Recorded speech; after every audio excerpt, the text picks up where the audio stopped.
Hello, everyone, and welcome to the first episode of Elegance and Beyond. And I'm so honored to have today with me Yvonne Richter. She's not only my friend, she is a psychotherapist based in Singapore. Yvonne's favorite clients are women and all the issues that we might struggle with in terms of fertility, in terms of being expats in Singapore, in terms of relationships, marriage, and countless and countless issues. Yvonne, how are you today? Thank you. Very good. I got a great coffee, so thanks for having me. You're always welcome to my house. Thank you. Okay.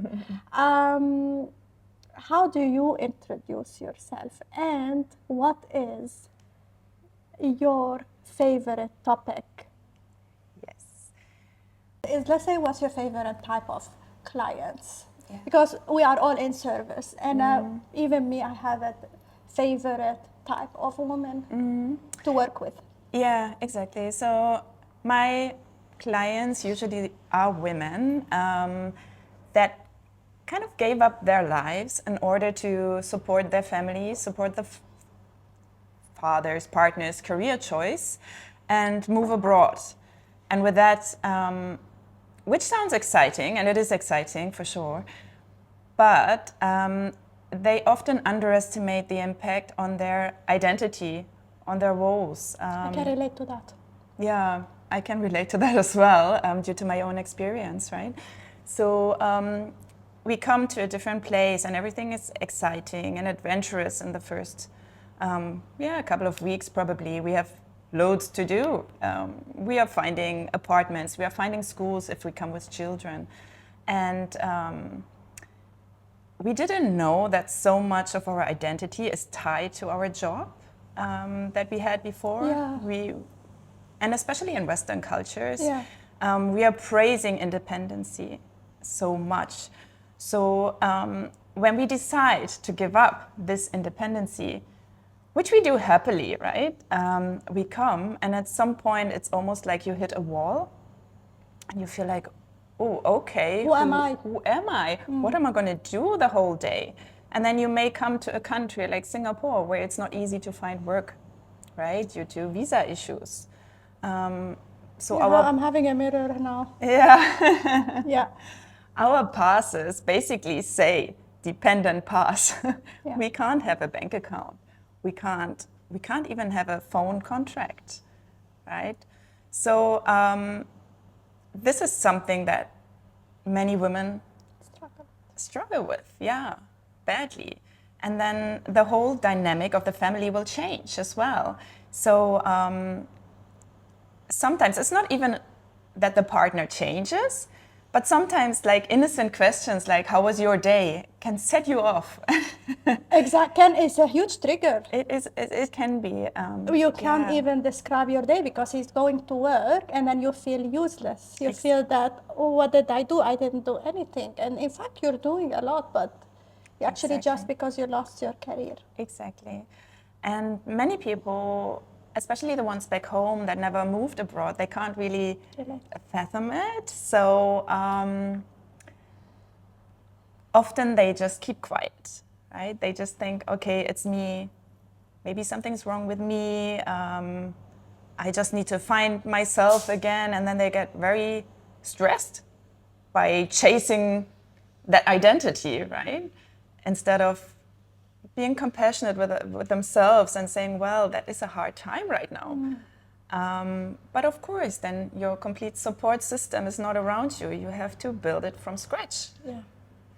And I know many of my clients, they can't be very honest with their friends back home because they feel like they don't get me. Oh, yeah. Me neither. I was not only your friends, even your family. They were always thinking because in their point of view, they might think, oh, they are living in the best country of the world. It's safe, it's nice. But yes, so you feel like it's like you're complaining and you're not grateful. Exactly. And you don't want to be sounding like that, but then. Yes. Then you also end up not asking for help or also not talking. But by not talking, you're not doing. Correct. Better. Exactly. I mean, sure, financially, often expats are stable. They partners usually have a good earning, but still there's also going a lot of uncertainty with that. I mean, just looking at rents, rental in Singapore, we are doing contracts for 2 years. What is after these 2 years, right? Like, are we staying in that home? Because after that, the landlord can basically do whatever he wants to. He can. There's a lot of uncertainties. There's lots of uncertainty, and this just adds up, right? You lose your identity back home. You lose your support system. You know, the cafes you use, like where you feel safe. Yes, your comfort zones. And coming in a new country, building that up, it takes a while. But our society is rushing everything, right?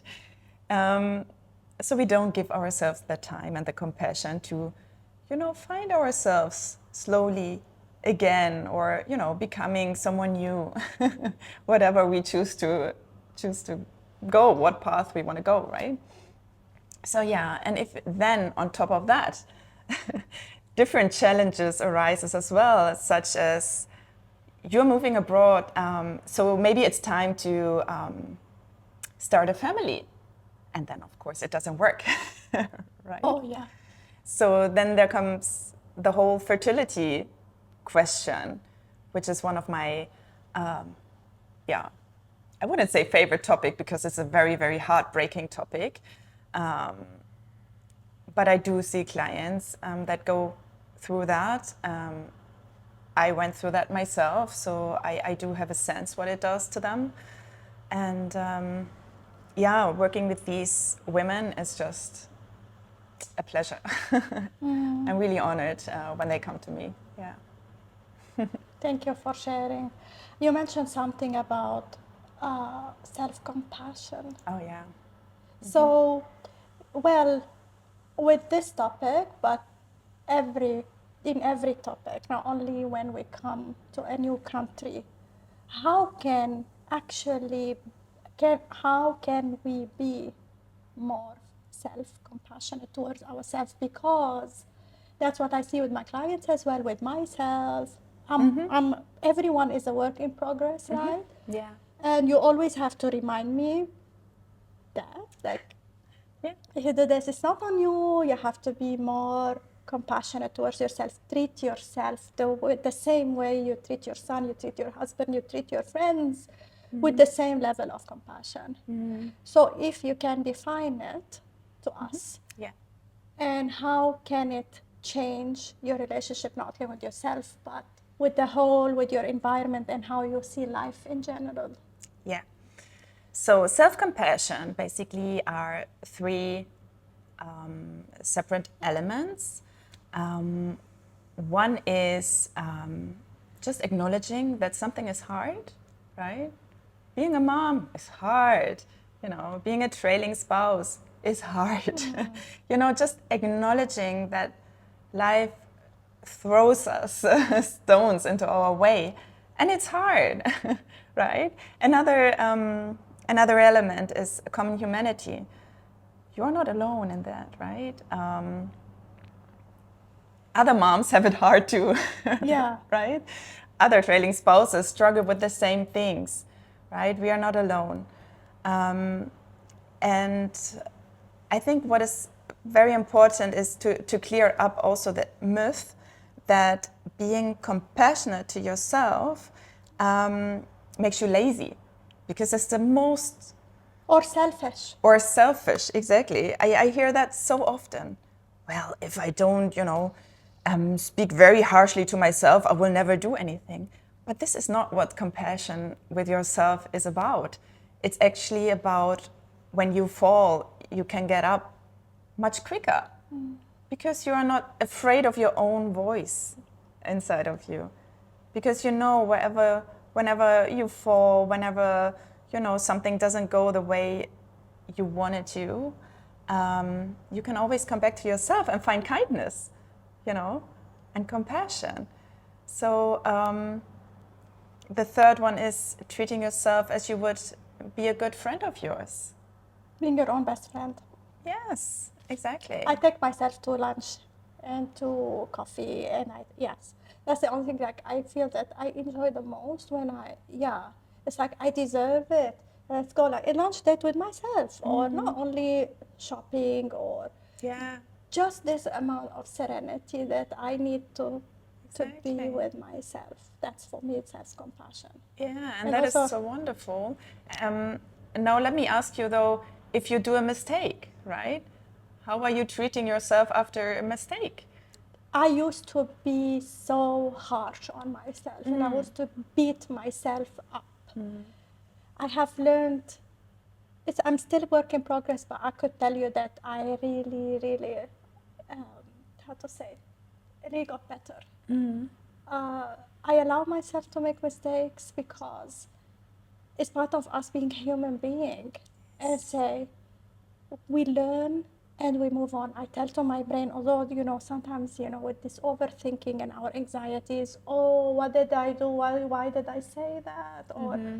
Or Exactly. any kind of business decision, or when I'm harsh with my son, which, we spoke about it last time. I called you and I told you, listen, Yvonne, I yelled at my son and I feel so bad. Actually, I think this is the only topic where it takes much longer for me to forgive myself for that mistake.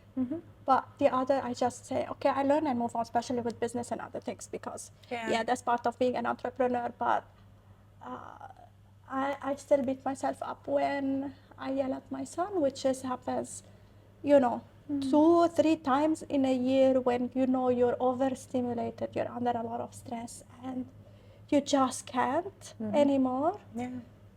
But that doesn't make it right.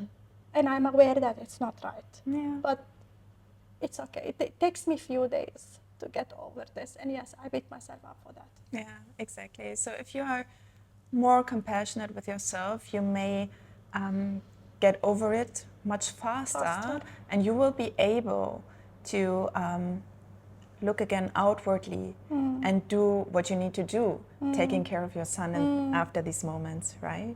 And do the repair work. Yeah. So it's truly understanding that self-compassion is not holding us back. It doesn't make us lazy. It doesn't give us the freedom to recover much faster, to be more resilient in order to do the things to make it right again. So yeah, for me I love self-compassion and I love teaching it to my clients as well, because most of them, they don't have much of it. Sometimes it's easy to be self-compassionate if something really bad happens to them, which were out of their control. What is not so easy is if they mess things up. Oh, yeah. Right? Yeah. But we all do. Yeah. I mean, exactly as you said, that's part of being human. Nobody on this earth is perfect. Nobody does it get right all the time. And just being aware of that, acknowledging that, and, giving Move yourself on. a hug, and then, exactly, move on. From this topic, the self-compassion, how can we relate this to our bodies? Because what I face, like what I see with my clients all the time, and that's a very common issue. I'm sure you will relate.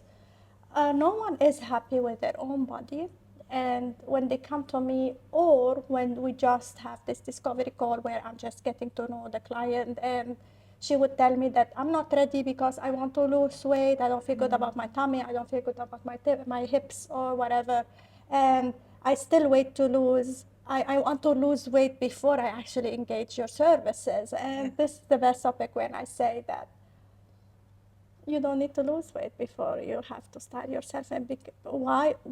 No, actually, you have to dress your body the way it is now, and accept it the way it is now. Yes, maybe you want to lose weight to feel healthier, to feel in your own skin again, or whatever, which reason, right? But that's what I don't relate it to, that you should lose weight to become fashionable or stylish or to dress properly or anything, because as you know, in the masterclass we discuss many body types and how to dress each body type, flattering it and making it the best. And I want your perspective on this because I know personally, me and you, we discussed it a lot. How can we become more accepting, let's say, to our body, to our body insecurities, and how can we present this self-compassion to the body? So we spoke about the self, now we're going to speak about the body. Yes.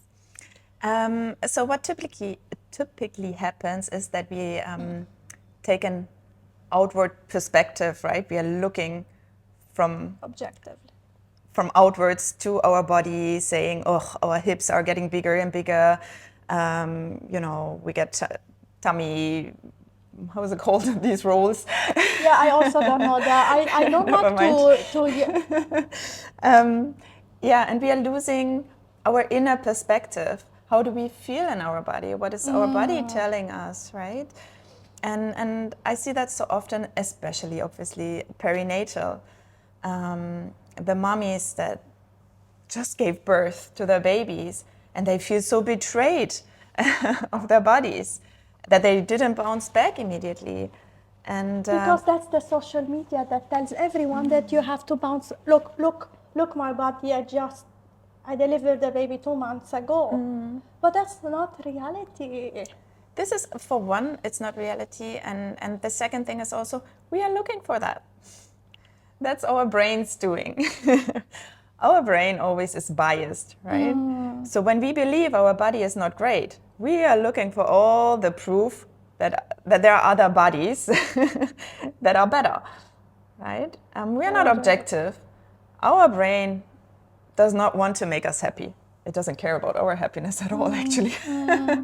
It just does, what it does want is us to survive. And survival is completely different to feeling good about ourselves. So it will always choose the familiar bad things instead of unfamiliar good things. So I can say that because when I objectively scroll through Instagram, I see loads of accounts who are showing exactly bodies after birth that are not, trim or fit immediately. Yeah. I have seen these as well. Exactly. But are we really looking for them? No. No, we are not, right? Because we're looking for the idol. Exactly, yes. Because we believe a body has to look a certain way. So we look for the proof, right? And trying to be more compassionate again. I mean, you freaking just gave birth to a wonder. What did your body just achieve, right? It is amazing. And my personal experience as well. I mean, of course, teenager years, always hard to, stick to a certain weight, or you always want to be thinner. I think Kate Moss was big in my time as well. Yeah. Right? But now I feel like and earlier I was often very upset, and I was blaming my dad and my granddad that they give me this huge bone structure. I have the same. I always said, maybe I would look like I'm 47 kg, but I'm 54 kg. And then I'm like, even doctors or dietitians said, you're 54. I said, yeah, I'm aware that I have a big, it's called the bone density, right? Yes. Yeah, so. Not the density, but also, as you see, I have big bones. Big bones as well. But this one actually, it weighs on the scale. That as well. So for me, weight anyway was such a huge thing because I was an athlete as well. Athlete. So before my competitions, they would weigh us, right? So I had to have a certain weight at that point of time. That's a lot of pressure though also. It was massive amount of pressure, and since I stopped doing the competition, a scale never made its way into my home again. Yeah, I don't weigh myself. Choice. I don't need that. And these days when I think I gain weight, or because I see it in a mirror, I'm actually still grateful for these bones because they never broke. Yes. They carried me through life. They, managed to live through my whole diet obsession, struggle. it never broke. It's actually quite healthy. It's a very stable body. And this is what I want women to internalize a bit more. What our body is achieving every day, how it carries us. But of course, there are women who it doesn't feel that way because they don't feel well due to certain other reasons. It may be Like emotional eating. not necessarily emotional, but it can also have biological reasons. Yeah. Right? Of course. It's like inflammation. Sometimes it's not all in our head, right? It's both anyway connected. Because some women, they could be trying a lot to lose weight, but they cannot lose weight. And that could be other underlying issues as well. As well, exactly. So there are many, many components. But if they can, I would love to do certain lists as well, writing down what they really don't like in their body, being very honest, and then make a list what they do like as well. Very honest. Maybe your eyes are, having this mystical color, or, your hair is super shiny. Can be, there are so many things that are there as well. So to balance it out a little bit. Yeah. And of course, as you said, the dress. What are they wearing? Is it highlighting the insecurity that they have about themselves, or is it dressing this insecurity in a better way? Exactly. Yeah. And also enjoying the process a little bit more. I see as well on Instagram there sometimes this one person 3 times, next to each other with a different sort of jeans, different length. And how does it They look completely different. Yeah, definitely. So it does make a big difference as well, and to enjoy the process, to have fun as well in changing rooms or in the morning, getting something and looking okay, putting some color on even. It does have a positive psychological effect as well. On confidence. Yes. It does. I had a client recently who is 2 years postpartum, and we went personal shopping together. Actually, she wasn't aware that this could change her entire perspective about her body. But also what she wrote to me after the first session was shocking for me as well, because she wrote like almost a poem, how she felt. Because it was the first time she sees her body in a fitting room, exposed. In the fitting room, with all the lighting of the fitting room that can really highlight every single stretch mark, every single insecurity that you have.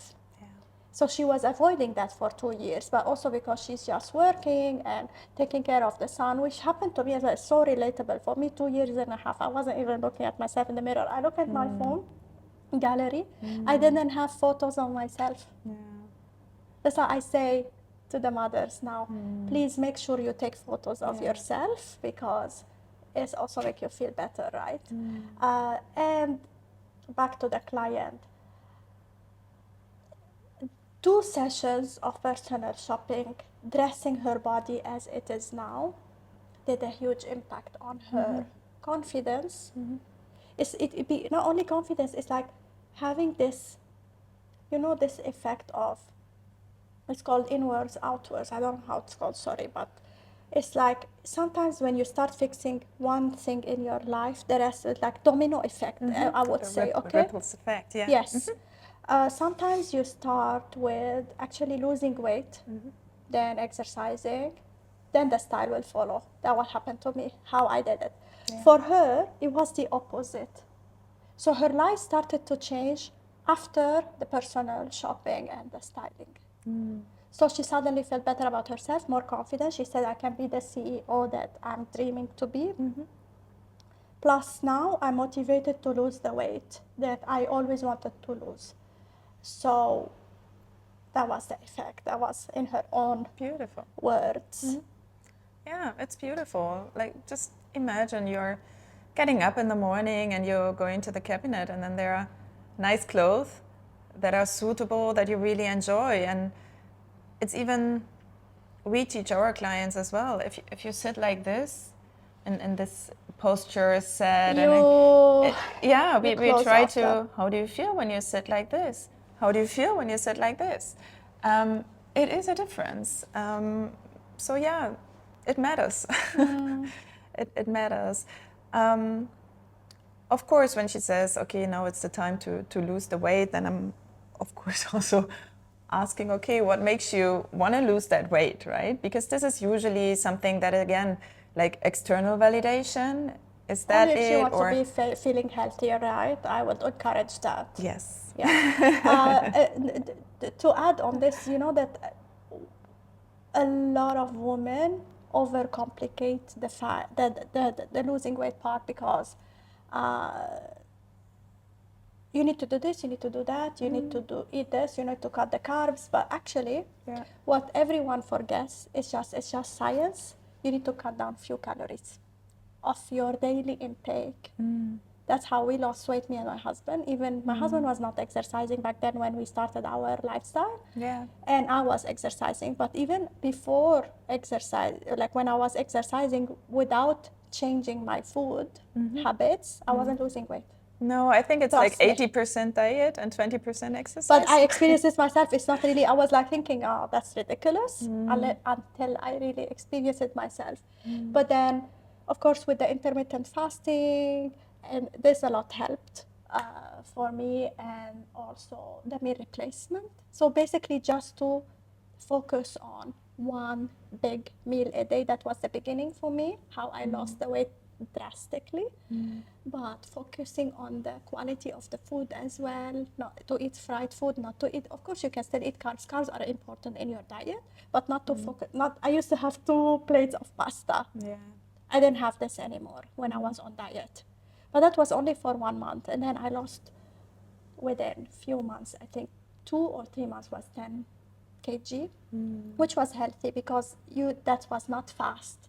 And until now, I still maintain it, because it became a lifestyle. So when I advise my customers or my clients, or any other woman, my friends, I said, don't overcomplicate it. You just have to cut down the calories. That's it. But also the oil and, you know, the junk food, but the sauces, because sometimes, you know, what is so common is that we really don't notice the amount of calories in things. You go and have a frappuccino in Starbucks. Yeah, but that's a frappuccino. Then you have breakfast, then you have lunch, then you have snacks, then you have dinner.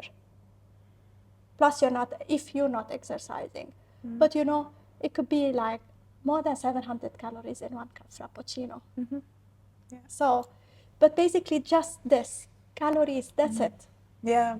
Calories. I mean, yeah, I'm not an expert in nutrition. I'm No, I'm not about my personal experience. Yeah, exactly. No, that's good.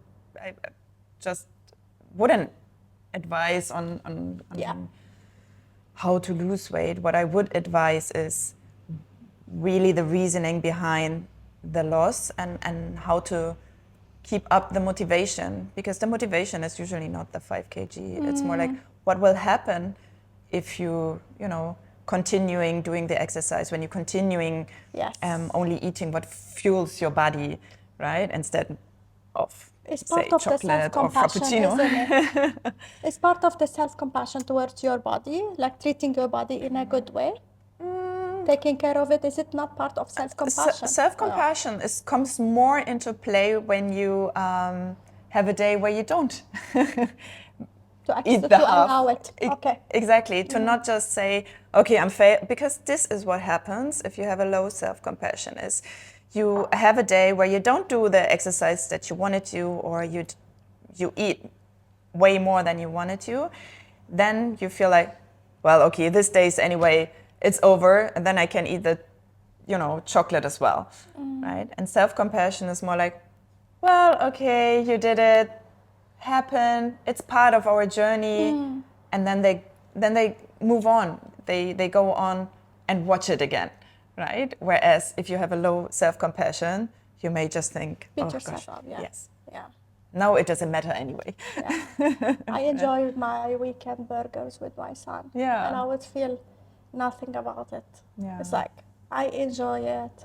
Yeah. Yeah. Even though I feel bloated when I have the burger, but it's something is so yummy. I was like, I gotta have it. Yes. You know, or from now and then, which is the most bad ever. If he wants to eat McDonald's, I eat with him as well. It's part of our ritual, which is a bad ritual. But yeah, I used to beat myself up, but for the food, no. I know that I can, no. Yeah. We need to enjoy sometimes. And it's also very unique to every person, to every experience they made in their life as well. The whole, you know, it is about control as well.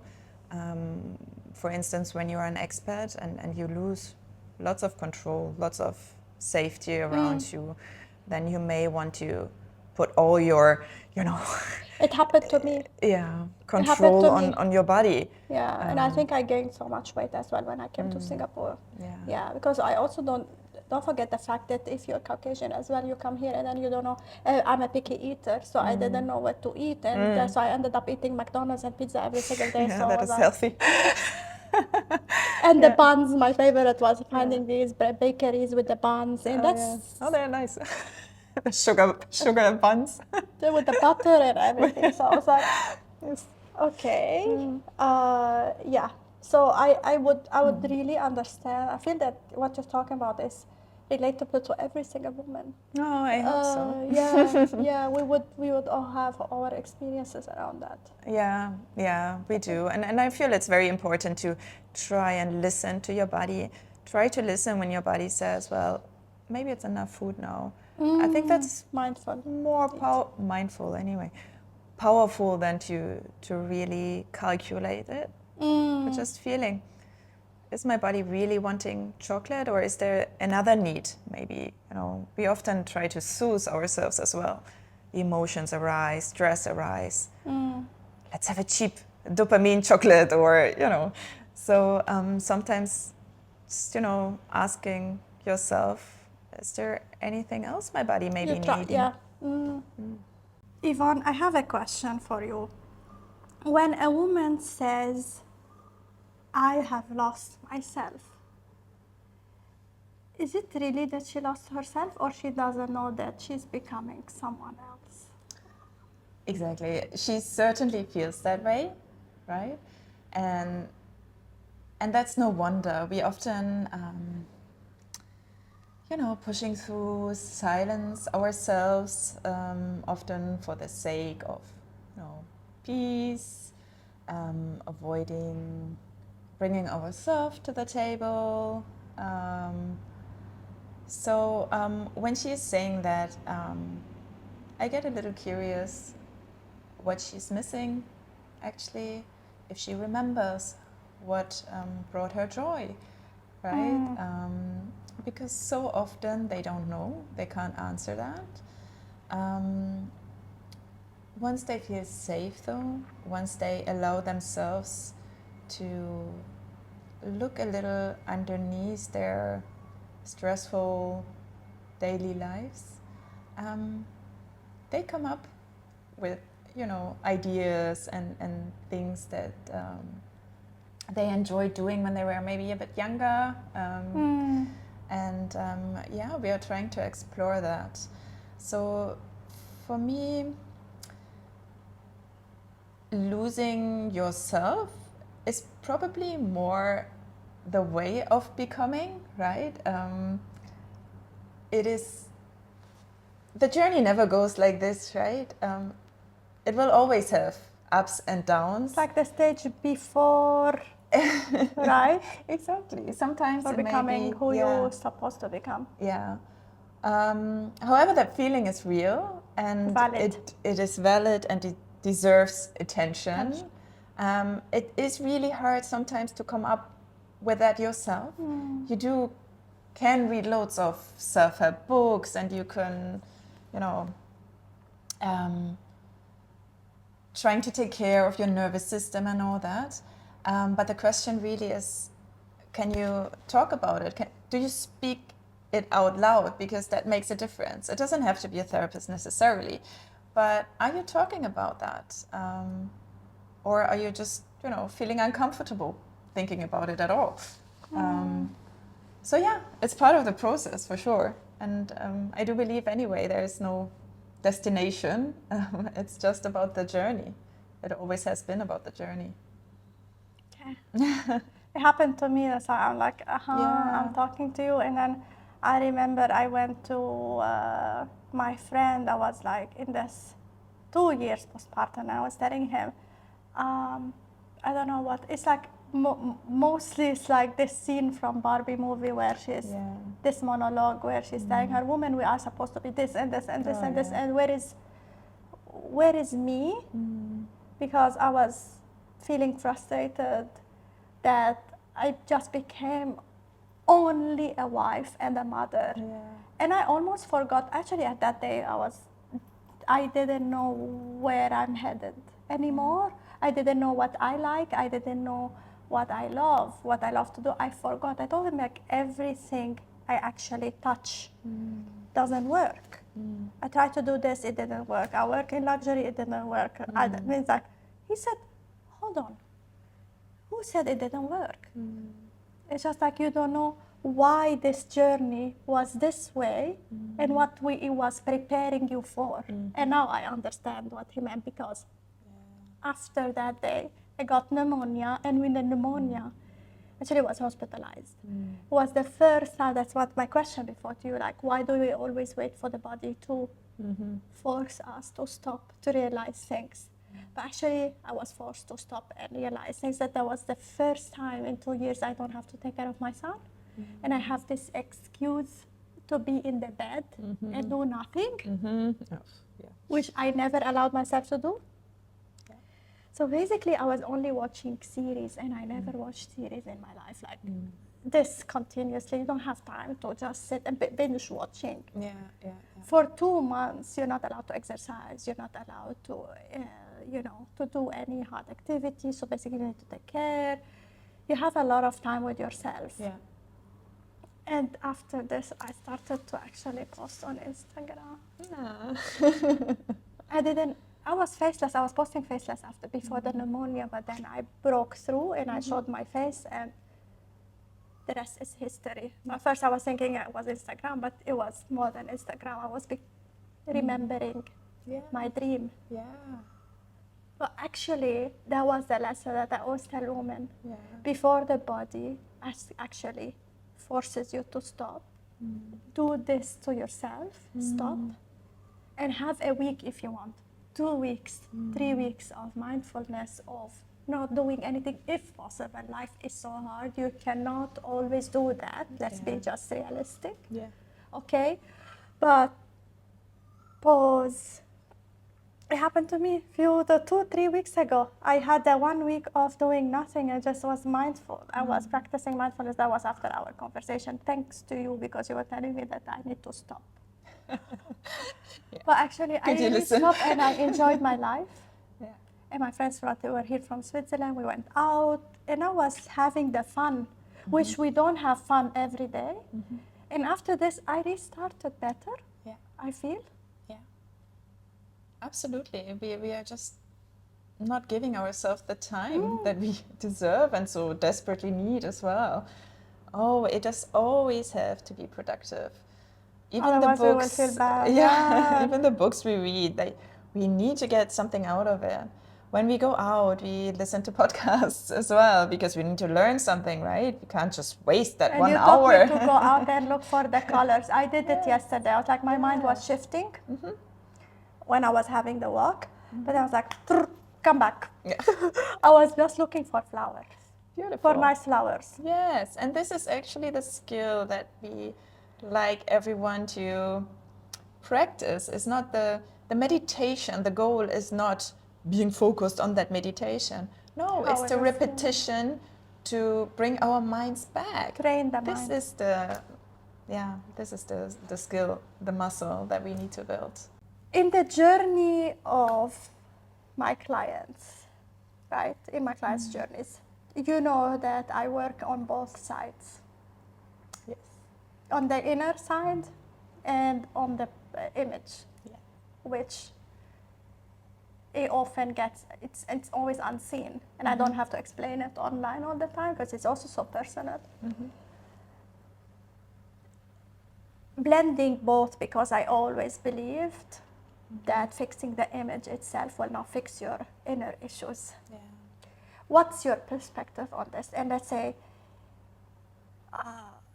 do you also believe in starting with the inner part rather than just fixing the physical? Like, I know some not confident women who just go for plastic surgeries, adding this hair color, which is fine, cutting hair, starting with physical procedure, whether it's style or impulsive buying, shopping, everything that goes into the physical part, that is seen. But when she sits with herself, do you think, how does she feel?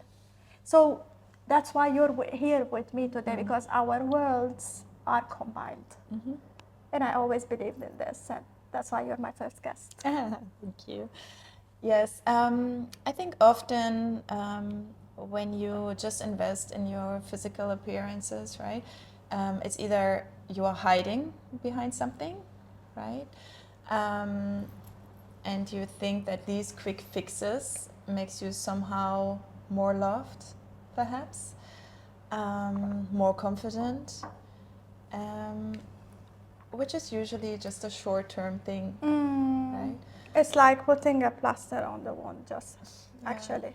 Exactly. But not fixing the wound itself. Exactly. So we want to do that as well. So when I see someone coming in,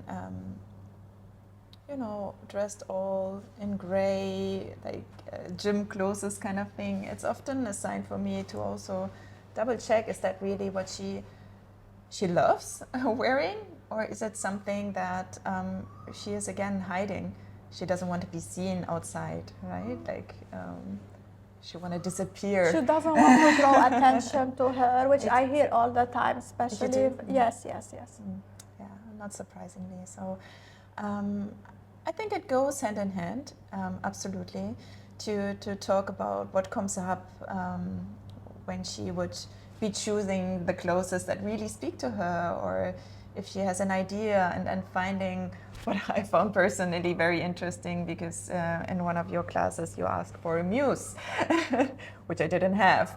But I thought it's a nice idea to find different women with different styles, and really to say, okay, wow, this one looks really nice. I could imagine that work for me. It's like sometimes when you see something in for others, it's like you as a therapist, you see things in others, and I see things in my clients as well. And it's not that you look like Lady Diana, but I don't know why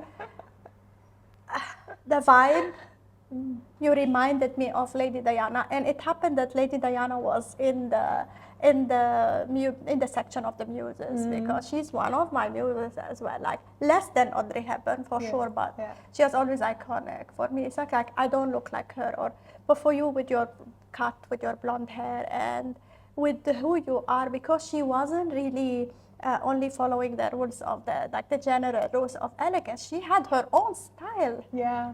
Which she could wear jeans and a polo. Yeah. Right? And she had her own, and you reminded me of her, because that's your type of elegance, with your identity and boldness as well. Yeah, it's so interesting. And I feel like these muses, it's not about what they are wearing, it's their personality, what they represent. right? What they represent, this effortless confidence that they bring out there. Here I am.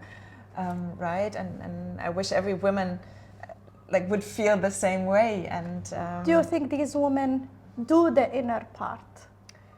Well, I mean, at the end of the day, these are celebrities, so I'm not sure, right, if they did their part or not. At least it looked that way. It looks that way, and it's okay to have role models as well, and it's okay to cheer other women on. At the end of the day, it makes us feel better ourselves, which many even don't get, right? They need to put other women down in order to feel better. That's not the way how how it's supposed to work. Yes. Right? Lifting each other up has so much power for both parts. Actually, when you lift others, it shows how confident you are as well. Yes, Because true. if you're confident with yourself, you don't need to put others down Exactly, yes. to feel better. No, exactly. And it makes you feel better anyway. Being kind to others, open That's a door what for makes me others. always All these feel better as little well. acts. So you really think that these words have to be combined, because it's not a quick fix. Exactly, yes. I mean, confidence, again, is built through repetition, is built when you dare to go that extra step, right? You can't really think yourself confident. You'll have to do it, right? And this is also the difference between self-compassion and confidence.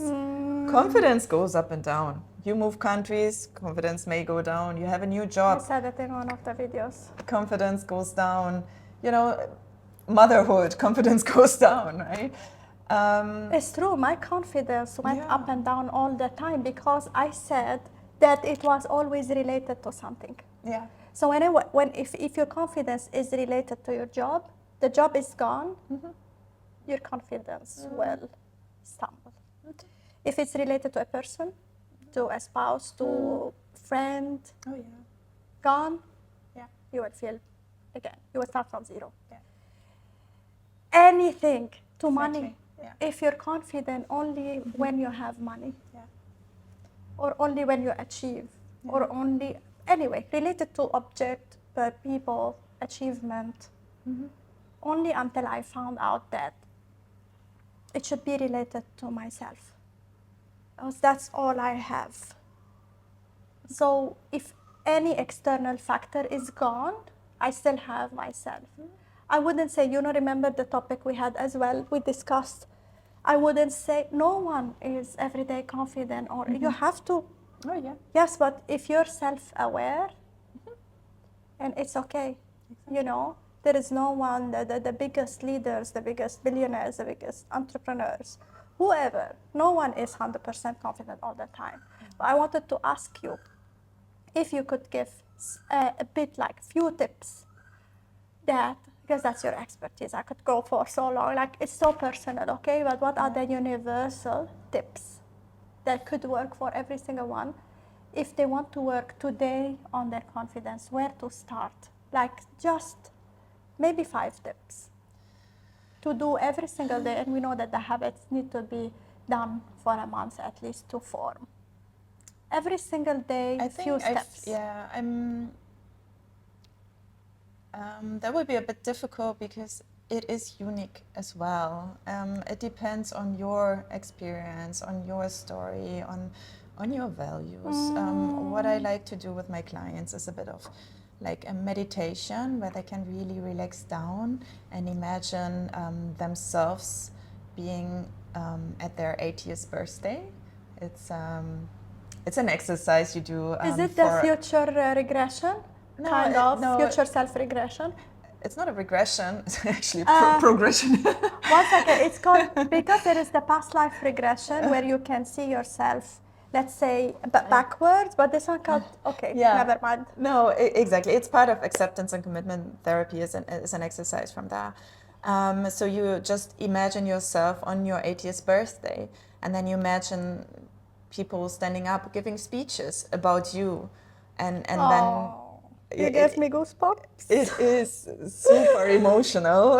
I know. Oh my God. Super emotional. You should, But it's eye-opening. It is eye-opening because you really gave me goosebumps. Yeah, we want you to imagine what do you want them to say, not what they would likely say, but what do you want them to say, and it's eye-opening because rarely anybody said ever. Oh, I'm so proud that you achieved this, right? They would say, well, you were always there for me. Or, like, they'd say, you have been such a good mother because you gave me always a safe place to come back to. These kind of things.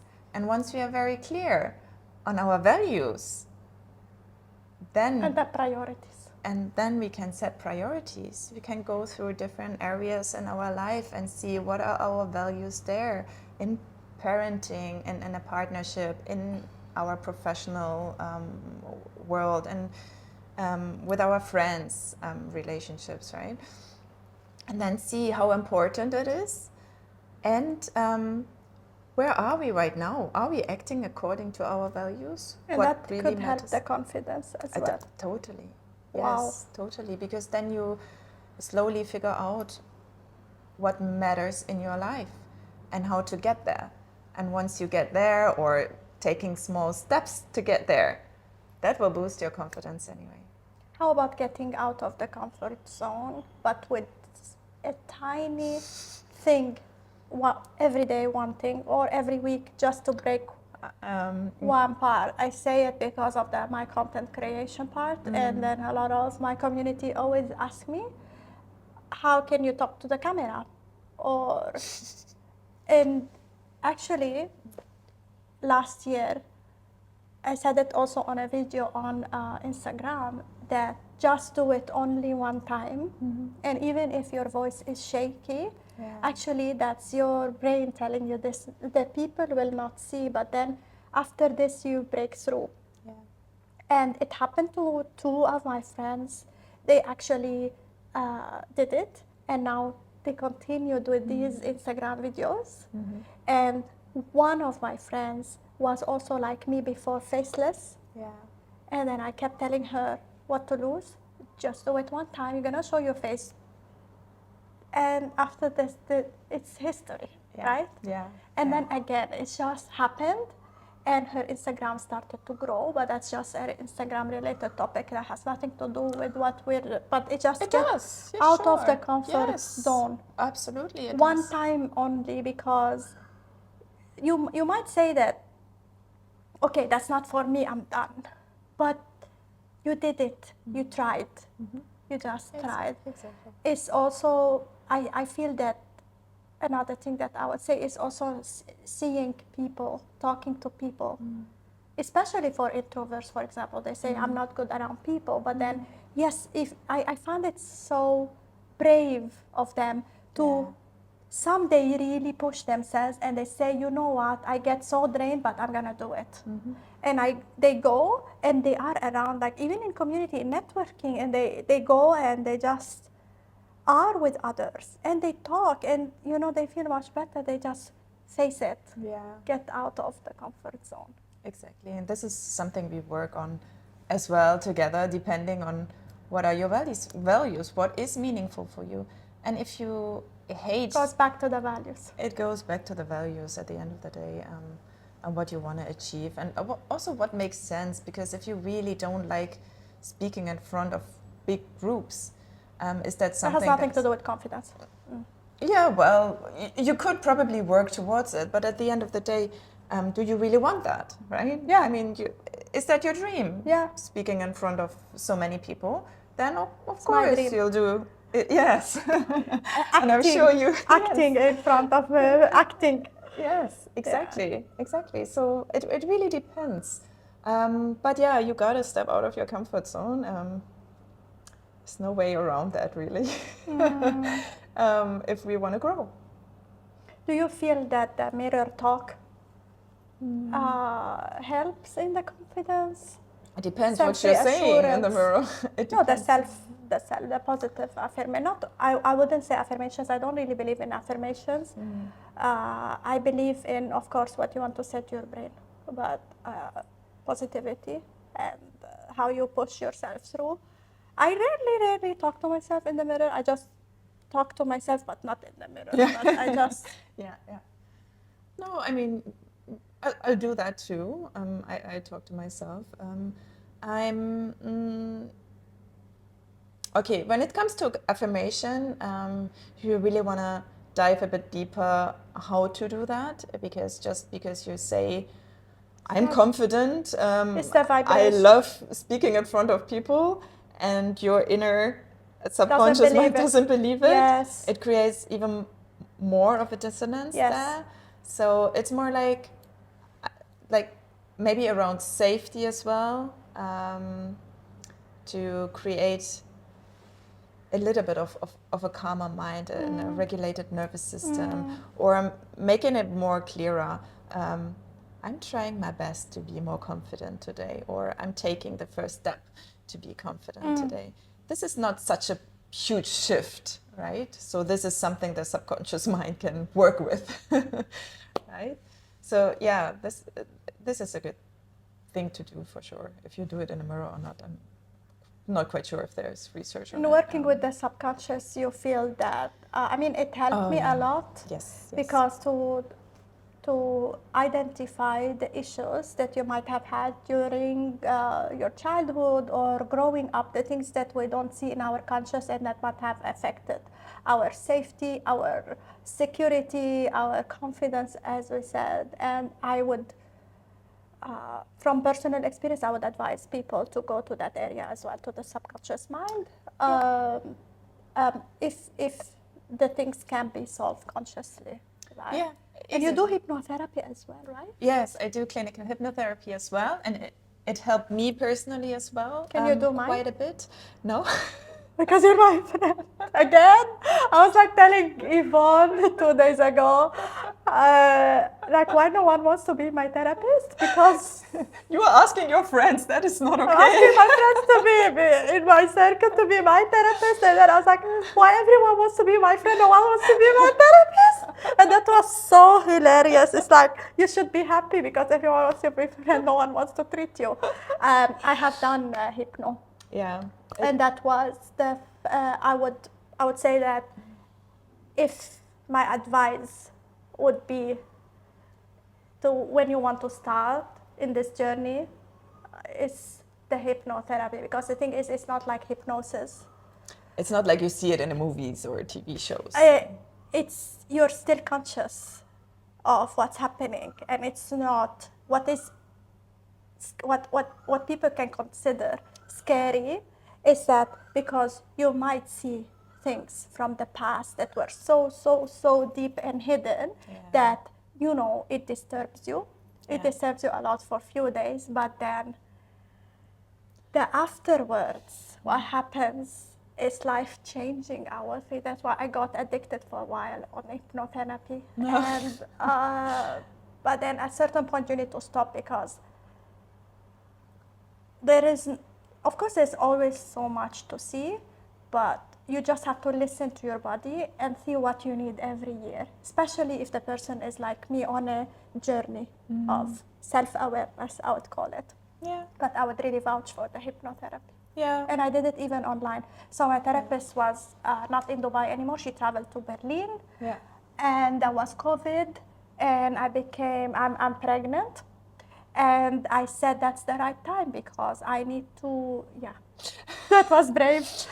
Okay. Yes, but because I wanted to be a good mother. I wanted to understand what actually happened to me so that we could avoid the generational trauma, which is, I'm so grateful for this, because I could see what happened to me in my childhood, which you're not aware. So of course you can't see the whole movie. I would say that consciously, if you're aware, you still can see when you get triggered with your son, that is with your child, that was exactly how you were treated, and that's why you're triggered. Or the way you treat him is also, you still can bring something along from your generation trauma, from the traumas. But Yes. but I would say it was very, very helpful. Imagine I didn't do that, I wouldn't have known anything. What can affect a child. Yeah, totally. The wounds we carry from either intergenerationally or from our own childhood and experience along the way, it resurfaces once we are in an extremely vulnerable state, right? And being pregnant is a vulnerable state. Becoming a new mom is very vulnerable. Getting to perimenopause, very vulnerable again. And so different transitions, anyway, are a time where wounds often resurface, because when we are busy with our work, with our, life, then we are very good at managing and keeping that down. Yeah. But just, it's almost like Then it a beach ball, right? You push down under the water, which works for a while, but once you're once you let go, it bursts up, right? And at some point you kind of want to deal with it. Yes. But there are different ways. It doesn't have to be necessarily hypnotherapy. Yes, of course. I feel it's a powerful How about the thing. extreme way? It is extreme, and I also do believe that I would not do hypnotherapy with a client who just comes to me first. I want to make sure that this person knows how to regulate themselves. You know, I don't want to send him home being completely confused about what happened. The same for the 9D breath work. Have you heard of it? So I have done it. I did it once. Okay, so was it intense as well? I thought it's super intense. Yes, it's actually, extremely intense. It's actually, yes. Yeah. So also the therapist has to be able to deal with you afterwards as well, because oh my God, yes. What can come up? Yeah, I mean, I did it not so long ago, and I'm actually really well. I took care of my mental health like a lot recently, and before that as well. But it still affected you?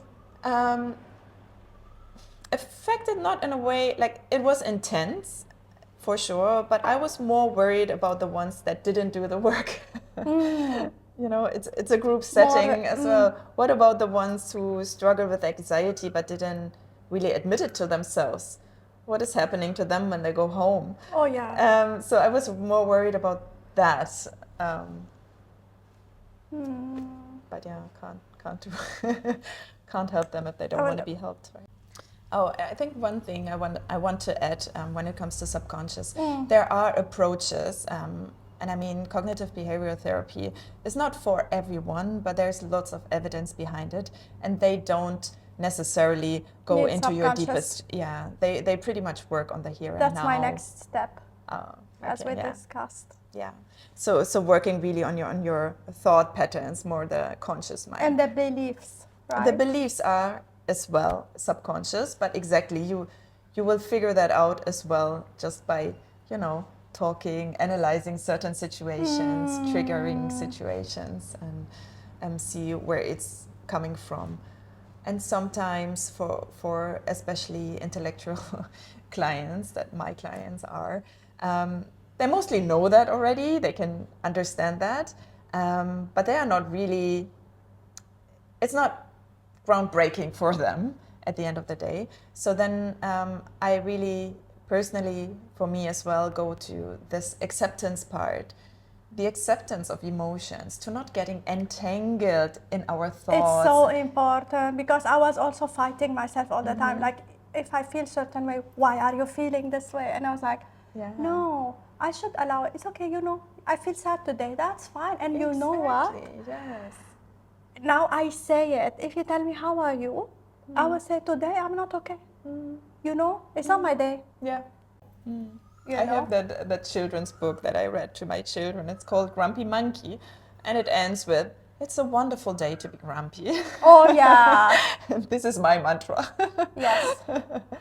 And it's okay. A lot of people mask it, and they say, you know, I'm good, or but no, I learned that no, it's okay, and it's not considered complaining. No, and I suppose I feel like you don't have to necessarily tell that to everyone if it's, you know, if you feel like, exactly, just be honest to yourself. or if someone asks you, how are you, or how has life been lately? It depends. If you want to open up to that person, totally fine.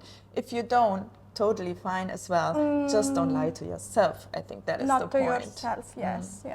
Honesty is a big thing. Towards ourselves first. Before ending our conversation, if I'd ask you to say one thing to every single woman who is watching the video, what would you say? I do have something. I feel it's not what others love to hear, but that's okay. But being realistic about life as well.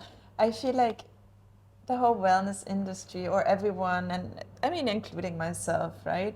We always want want to achieve, right? We even want to achieve the perfect mental health state. That's me. Yeah. She's talking about me. Yes, I do. She told me to not obsess of that, but she doesn't know anything. I'm into this journey anyway, but I'm not obsessed. I can assure you that I'm not obsessed. I'm far from being obsessed No, with. it's fine. It wasn't about you. It was in I general. know, in general. I'm just joking. To be more realistic about life and about emotions, about thoughts. Not everything that we think is true. We don't have to believe everything that is going on in our minds. We don't have to suppress emotion. Emotions are not bad. They are just emotion. They are trying to tell us something.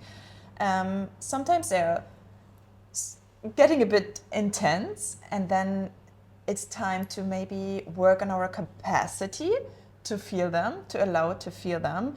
Because, I mean, there's enough research, there's enough evidence. Suppressing emotion, that doesn't work. It doesn't work. Do you see it as a pattern? It is so common. It is, because it's not comfortable. I also don't like it. And I think eye-opening for me was as well because, I learned about coping. We all know about, what is a healthy coping mechanism, what is unhealthy. We consider unhealthy, obviously, doom scrolling, excessive shopping, substance abuse, all these kind of things. And we consider healthy being, doing exercise, doing self-care, all these things. And eye-opening is truly that even these healthy coping mechanisms, if they are there to distract us from what is going on, then it is maybe not as healthy as you wanted to believe. And that was quite eye-opening to me, as my lecturer asked me, what are you doing when anxiety comes up? And I was like, oh well, I love to go into the pool and diving down. That really frees me. Or rather than sitting with it. Yeah, and then she said, okay, so how do you feel an hour afterwards? Distraction. Yes. And you were thinking that you were treating it or you were helping it. Exactly. Oh yeah. But it came back. Or when it always comes back. Oh yeah. So what we need to learn is to sit with them. And there's allow it.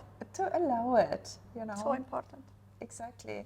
Let it complete the wave. There has been studies that tell you a real emotion is only 90 seconds long, and the rest is what we feed it. Right? I mean, certainly for me it feels longer as well, but just the idea to let it complete what it wants to do. What it wants to do, yes. Yeah. Oh my God. We could go for hours. Oh yes. But we can continue maybe in the future in other videos with different topics that maybe some would ask us to actually talk about. Oh yeah. And it has been a joy, not only having you as a friend in my life, and how helpful was it not to, you weren't necessarily my therapist because you didn't accept me as a therapist, but by being in my life, just being and listening to me sometimes to my nagging, you still give me your insights, and it's it has been so helpful. Although we're not friends for so long, but it made me realize that I was also not having this kind of friend that I can say whatever to, and this friend is not really judgmental. But this friend is able to hold me accountable, but tell me, hey, that's not this person, that's your own thoughts who's doing this, and you always shock me. It's like, oh. It's my German nature. But that's really appreciated because you don't want someone as well to always nod and say, yeah, you're right, you should do this, you should do that. This is not acceptable what this person did to you. No, I mean, yeah, it's so nice to have you, but thank you for accepting to be on the first episode because it sounds so meaningful. Me and Yvonne, we met on Instagram, can you imagine? And we started to talk. Don't tell my kids. And we always chatted. Then I told her, you know, let's go for coffee. And then she said, oh, I wanted to ask you to go for coffee too. And we had the first coffee, and the conversations were endless. And it was like one of those connections where it's just instant, because for me, connections have to be like this. It's either instant or not in 10 years. So thank you so much for being in my life. And thank you for doing this video with me today. Thank you, Yvonne. Thank you. Bye. See you in the next episode.